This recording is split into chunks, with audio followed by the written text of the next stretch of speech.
শুভ সকাল আমার প্রিয় বন্ধুরা। কেমন আছো তোমরা সবাই? আশা করি যে যেখানে থাকো না কেন সবাই ভালো থেকো, সুস্থ থেকো।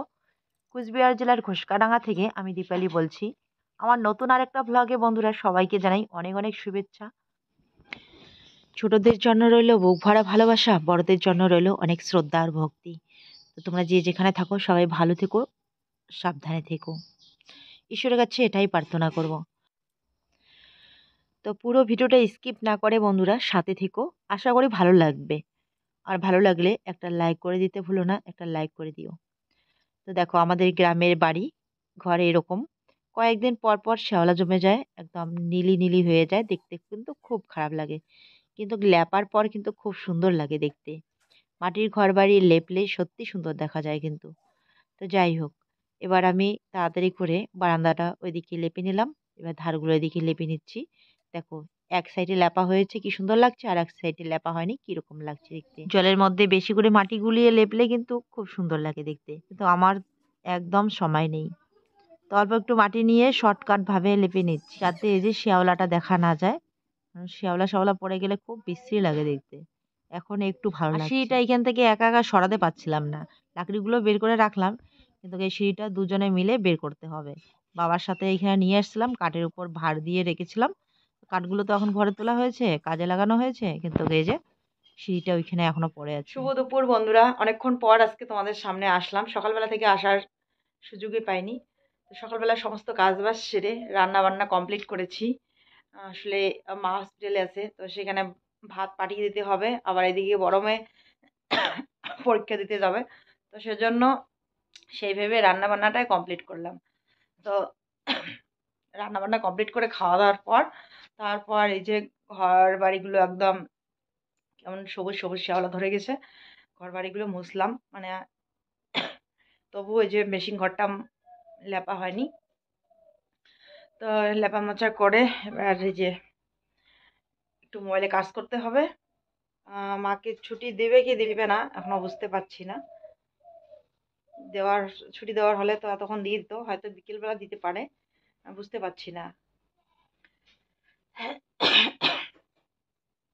সকালবেলা খাবার নিয়ে গেছে, দুপুরবেলা এখন খাবার নিয়ে যেতে হবে নাকি, তো দেখা যাক কি হয়।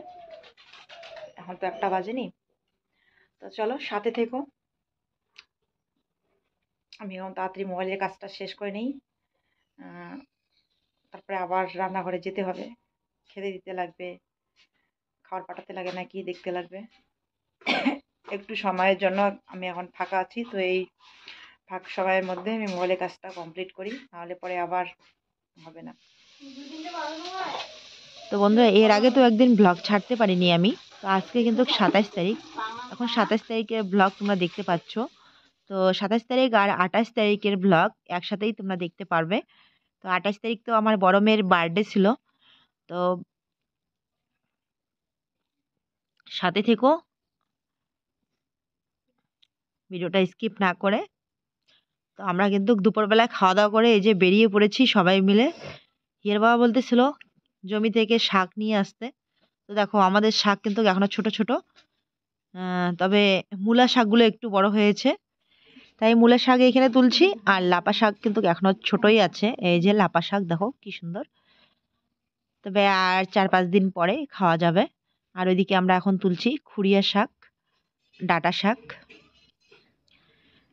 তো সন্ধ্যা এদিকে লেগে যাচ্ছে, বাড়ি চলে আসছি। বাড়িতে এসে এখান থেকে এই যে পুঁই শাকের পাতা কয়েকটা তুলে নিচ্ছি, কালকে সকালবেলায় সময় পাবো না, তাই আজকেই শাক তুলে রাখছি। আর এইদিকে দেখো এই যে জল ভরতে যাচ্ছে। তো আমার ছোট মেয়ের টিউশনের মাস্টারের দিদির বিয়ে, তো এই যে জল ভরতে যাচ্ছে, আমাদেরকেও নিমন্ত্রণ করেছে। আর হিয়া যেদিনে টিউশনে যায় সেদিনেই বলে যে সবাইকে আসতে বলবি, তোর মাকে, তোর দিদিদেরকে, তোর ঠাম্মিকে, বাড়িতে এসে নিমন্ত্রণও করেছে। এরপর বারবার করে বলতেছিল যাওয়ার জন্য, কিন্তু এই যে মায়ের শরীর ভালো না, এদিকে মেয়েদের পরীক্ষা, তো সেজন্য তো যাওয়াই হয়নি আমাদের। শুধু হিয়ার বাবাই পরে রাত্রিবেলায় গিয়েছিল একাই। 8 মিনিট কম 10টা বাজে। তো এখন আমরা খাওয়া দাওয়া করবো। আর রাত্রিবেলায় ভাত রান্না করতে হলো, সকালবেলায় একবারে রান্না করেছিলাম। তো তো রাত্রিবেলায় বেগুন ভর্তা আর ভাত রান্না করেছি। এইখানে বেগুন মাখা, আলু বেগুন। হসপিটাল থেকে রাত্রিবেলায় আসলো হিয়ের বাবা চলে আসছে। ওইখানে এখন দিদি আছে, আমার বড় যাও গিয়েছিল। তো বড় যা চলে এসছে, কারণ ওর সেন্টার আছে আর আমি যেতে পারলাম না। ওইখানে রাত্রিবেলাও থাকতে পারবো না, কারণ মেয়েদের আবার পরীক্ষা আছে। কালকে বড় মেয়ের পরীক্ষা, কালকে শেষ হবে বড় মেয়ের। তারপর পরশু দিন থেকে মেজো আর ছোট শুরু হবে। তো কালকে তো বড় মেয়ের পরীক্ষা আছে, সকালবেলায় বাসি কাজ বাজ সারতে লাগবে, রান্না করতে লাগবে। তো সেজন্য কিন্তু আমরা রাত্রিবেলায় থাকতে পারি না। আর বড় যা আবার সেন্টারে যায়। তো সকালবেলা রান্না বান্না করে সেন্টারে যেতে হয়, তো থাকতে পারবে না। আর দিদি একটু ফাঁকা আছে, মানে আমার ননাস, তো ও সেজন্য ওই রাত্রেবেলায় থাকে। তবু বৌমার অসুবিধা হয় একটু বাচ্চা নিয়ে কাজ করতে। ঠান্ডার দিন পড়ছে, বৌমা একাই বাড়িতে এই যে রান্না বান্না বাচ্চা সামল দেওয়া সব একাই করতেছে। আমাদের বৌমা অনেক মানে কাজের আর কি, আমাদের বাড়িতে এসেও অনেক কাজ করে, মানে বাচ্চা নিয়েও করতে পারে।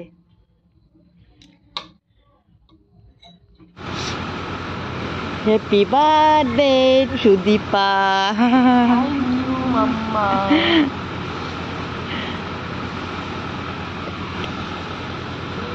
এখানে বড় মেয়ে যে পড়াশোনা করছে, আজকে ওর লাস্ট পরীক্ষা।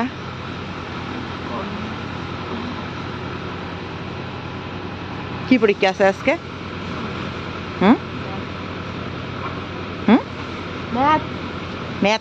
ম্যাথামেটিক্স। আর সেটা দেখা হয় যে বিছানার উপর পেতে দিয়েছে।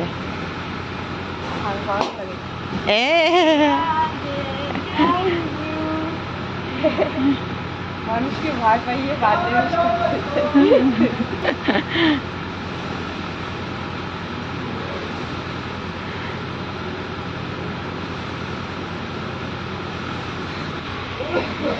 আর এদিকে ধান ভাঙাচ্ছে, ধান ভাঙা গাড়ি এসছে। তো বন্ধুরা এখন কিন্তু তোমরা দেখতে পাচ্ছ 28 তারিখের ব্লগ। তো আজকে বৃহস্পতিবার, বড় মেয়ের কিন্তু আজকে জন্মদিন। তো দেখতে থাকো ব্লগটা, আশা করি ভালো লাগবে। তো সকাল সকাল আমার ঝাড়ু দেওয়া হয়ে গেছে, এদিকে বাসনগুলো মেজে নিলাম। কালকে হসপিটাল থেকে বাসনগুলো নিয়ে আসছিল রাত্রেবেলায়, কালকে মাজার সময় পাইনি, আজকে সকাল সকাল মেজে ধুয়ে নিলাম একসাথে। তো এদিকে কিন্তু বাবাও চলে আসছে সকাল সকাল আমাদের বাড়ি। বাবার সাথে এখানে কথা বলছিলাম।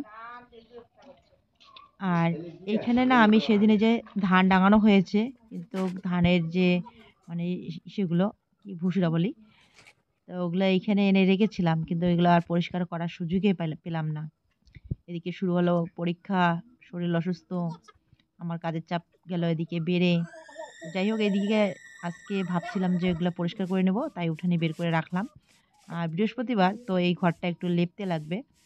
ঘরের অবস্থা দেখো, শ্যাওলা জমে গেছে। আর এখানে যে মুরগি একদম বিছড়িয়ে রাখছে, তো এখন আমি ঝাড়ু দিয়ে পরিষ্কার করে নিচ্ছি। আর বাবা আবার তাড়াতাড়ি করে নাকি বাড়ি চলে যাবে সরিষা নিয়ে। তো এখন ফুলের গাছে জল দিচ্ছে, মেয়েকে বললাম একটু চা বানিয়ে দিতে। তো মেজো মেয়ে এদিকে চা বানাচ্ছে। তো সরিষাগুলো এখানে বের করে নিলাম, এখন কতটুকু লাগবে তাই বাবাকে বললাম যতটুকু লাগে নিয়ে যাও। এই সর্ষেগুলো বাবাই দিয়েছিল, খাওয়ার জন্য দিয়েছিল, সবজিতে চটচটি বা মাছ দিয়ে খাওয়ার জন্য দিয়েছিল। তো আমি তো বেশি সর্ষে বাটা তরকারি রান্নাই করি না, কয়েকদিন রান্না করেছিলাম আর সবগুলোই আছে। তাই বাবা জিজ্ঞাসা করছিল যে সর্ষে কি আছে, তো বললাম যে হ্যাঁ আছে, যতটুকু লাগে নিয়ে যাও, অনেকগুলোই আছে। মানে কি যে বাচ্চার এদিকে পরীক্ষা, এদিকে আবার তাড়াহুড়ো করে রান্না করতে লাগে হসপিটালে খাবার দেওয়ার জন্য। চাল ছাড়বো সমস্ত কিছু, এই যে ডেস্কি চেলা রেডি করে নিয়েছি।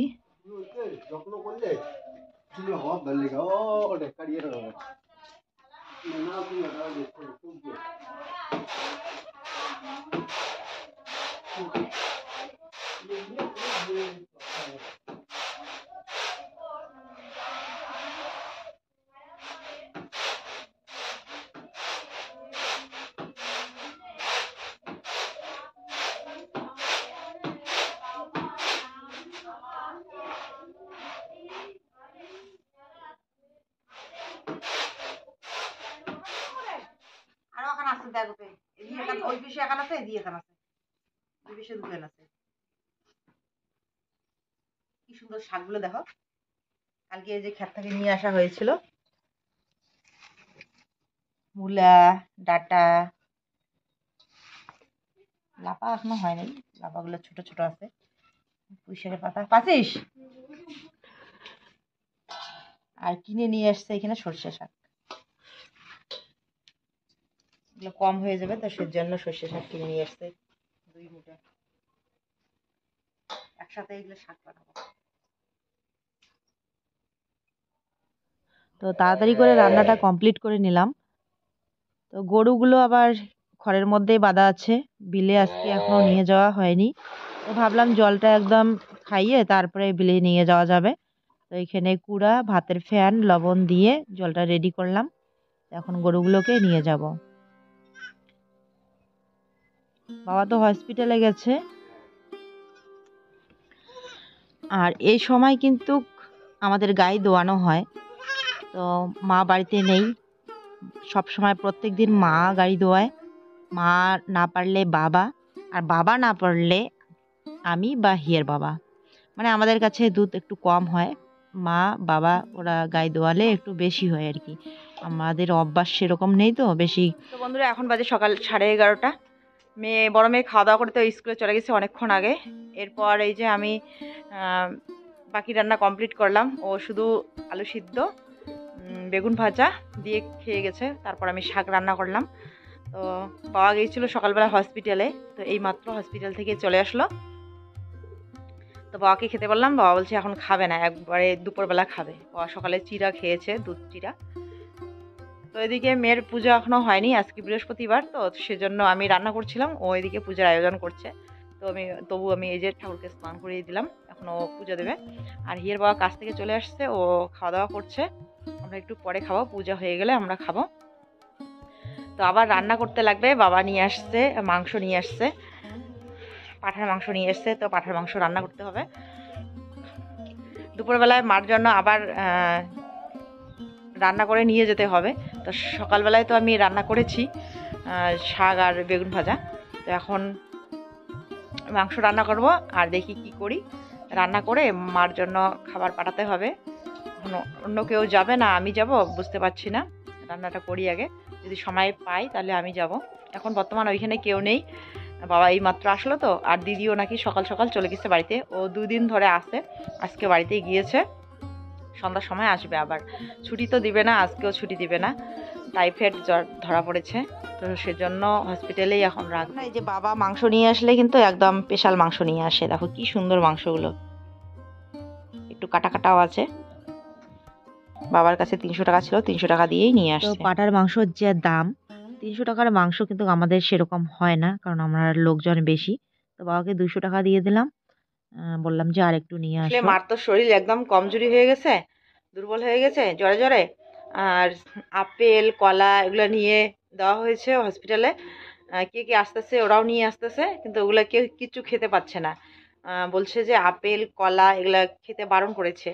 তো ওগুলো মানে ডাক্তারবাবু বারণ করেছে, তো ওগুলো নাকি খেতে পারবে না। তো বাবা বলছে একটু ভিটামিনের প্রয়োজন, ভালো মন্দ খেতে হবে, কি দিয়ে খাবে তাহলে। তো সেজন্য একটু মাংস নিয়ে আসছে, বলছে যে দুপুরবেলা একটু মাংস দিয়ে পাঠিয়ে দিও ভাত আর কি। তো চলো তাড়াতাড়ি আমি রেডি করে নেই। 2টা আলু কেটে দিতে বলেছে বাবা, বাবা কিন্তু আলু দিতে দেয় না মাংসতে, তো আজকে আবার নিজে থেকেই বললো যে 2টা আলু দিতে, বলছে যে মাংস কম, তাহলে 2টা আলু দিও।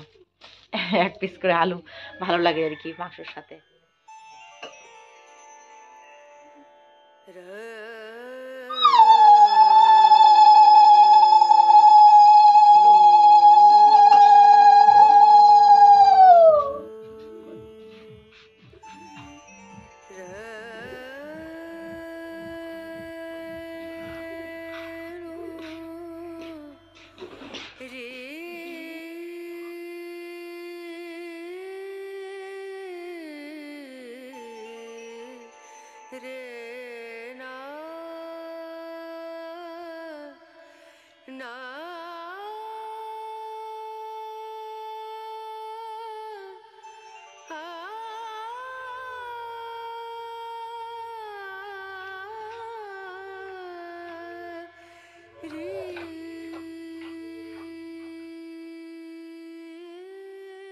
এখনই নিয়ে আসলো। তো এইখানে এই যে আবার নিয়ে আসলো 200 টাকার মাংস। তো এখন আধা কেজির একটু বেশি হলো, তো 2-3 পিস করে হয়ে যাবে সবার আর কি। তো চলো তাড়াতাড়ি পরিষ্কার করে নিয়ে তাড়াতাড়ি করে রান্না করে আবার নিয়ে যেতে হবে।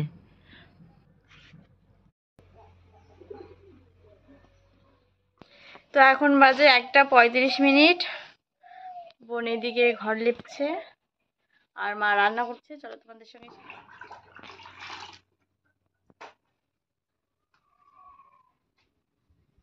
কি রান্না করছো? মাংস রান্না হচ্ছে। তো মেজো মেয়ে বলছে পায়েসের কথা। তো এখন তো আর সময় নেই, এখন হোস্টেলে আমার টাইম মতো খাবার নিয়ে যেতে হবে। সকালবেলায় ছোটো দেওর নিয়ে গেছিলো খাবার, তো এখন আমি নিয়ে যাব। ওইখানে আরেক দেওর আছে। এখন ও বললো যে ওইখানে পুরুষ মানুষকে থাকতে দিচ্ছে না, মহিলা মানুষকে পাঠাতে বলছে। তো তাড়াতাড়ি করে রান্না করে দুপুরবেলার খাবার আমি নিয়ে যাব, তারপরে সন্ধ্যাবেলায় আবার দিদি আসবে, তখন আমি চলে আসবো। আর দেখি যদি সন্ধ্যার সময় পারি তখন বানাবো পায়েস। তো বড় মেয়ে তো পরীক্ষা দিতে গেছে, ও আবার কতক্ষণে আসবে। ওর খাওয়া দাওয়া হয়তো আমি ব্লগে কোনো কিছু শেয়ার করতে পারবো কি পারবো না জানি না। পরীক্ষা দিয়ে এখন কখনো বাড়িতে ফিরবে, আর আজকে লাস্ট পরীক্ষা তো। আবার বড় মেয়ে আগে থেকেই বলে রাখছে আমার জন্য পায়েস টায়েস বানাতে লাগবে না, আসলে ও পায়েস একদম পছন্দ করে না। কিন্তু এই যে পায়েসটাই তো হলো মেন নিয়মের, তাই না? মাগো তবু একটা ভোগ পাতা ছিঁড়ে নিয়ে আসিস তো, যদি পারি পরে বানিয়ে দিব সন্ধ্যার সময়। তো আমার এই যে মাংস রান্না কমপ্লিট।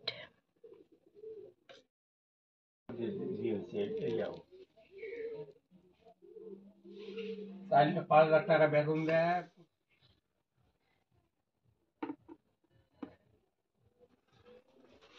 মাটা শাক দিয়ে না কাটা না মাংস আর বেগুন।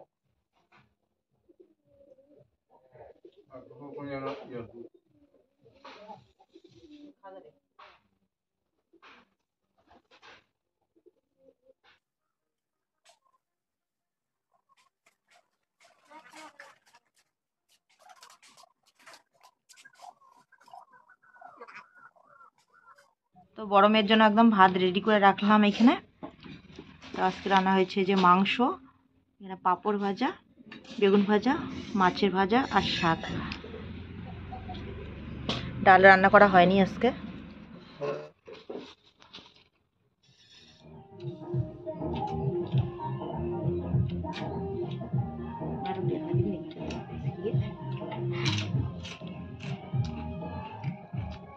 দেখ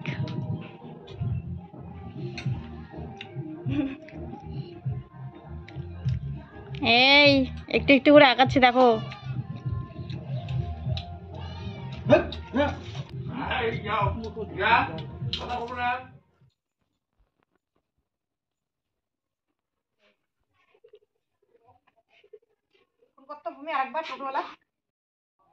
একটা লেট হয়ে গেল, তবু 3:15 হয়ে গেছে।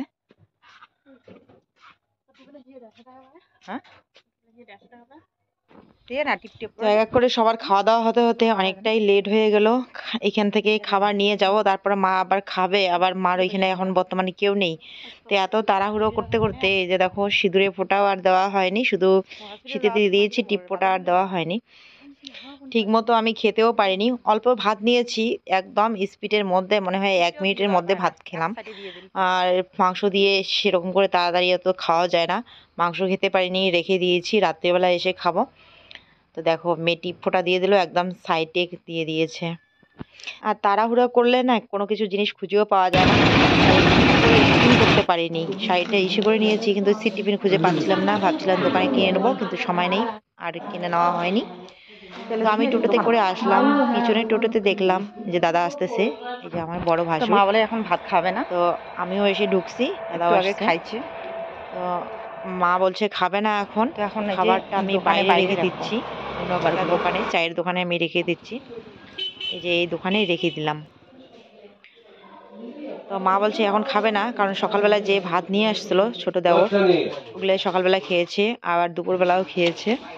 বলছে যে সন্ধ্যার সময় দিদির সাথে খাবে, মানে আমার ননদ আসবে তো। তো এবার ডাক্তারবাবু ওষুধ লিখে দিয়েছে, তো বাবা তো আর আসেনি, তাই আমি ওষুধটা কিনে নিয়ে এই যে মাকে দিয়ে দিলাম। তো মা বলছে যে দুধ বিস্কুট খাবে এখন, দুধ নিয়ে আসছিলাম বাড়ি থেকে, তো দুধ বিস্কুট দিয়ে দিলাম। তো মা বারবার করে এবার বলতেছিল যে সন্ধ্যা হয়ে গেছে, বাড়ি চলে যাও, পরে একা একা যেতে লাগবে, তোমার দিদি তো আসবেই পরে। তো আমি ভাবছি যে এখানে কোনো মোবাইল নেই, যোগাযোগ করতে পারি না, তাই ভাবছি যে দিদি আগে আসুক তারপরে আমি যাব। তোমার টোটো আসলেন, আর হিয়ের বাবাও চলে আসলো, আর এখানে আমার ছোট দেওরও চলে আসছে। এই যে দিদি এই মাত্র আসলো। তো দিদি আসছে এখন, মাকে ভাত দিয়ে, আর কোথায় ভাত রেখেছি সেটাও দিদিকে দেখিয়ে দিব, তারপরে আমরা যাব। এদিকে আবার জামাইবাবু আসছে।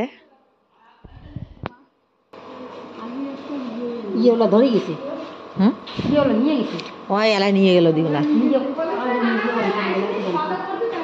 কালীগুলো না আনছিল নানাকে বলে। তো এখন বাজে 6:06। তো আমরা এখন বাড়ি যাব, যে মার খাওয়া দাওয়া হয়ে গেলে তারপরে বাড়ি যাব। দিদি আসছে।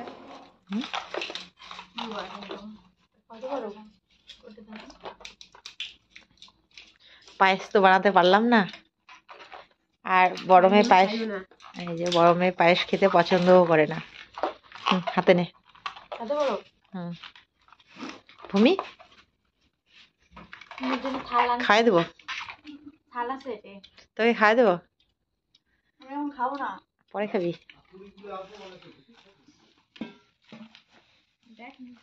তো এইখানে আবার এই যে বড় মেয়ে পুরি খেতে চাইছিল, তো বাড়িতে তো পুরি ভাজার সময় পাবো না, তো সেজন্য বাজার থেকে এখানে 4টা কিনে নিয়ে আসা হয়েছে।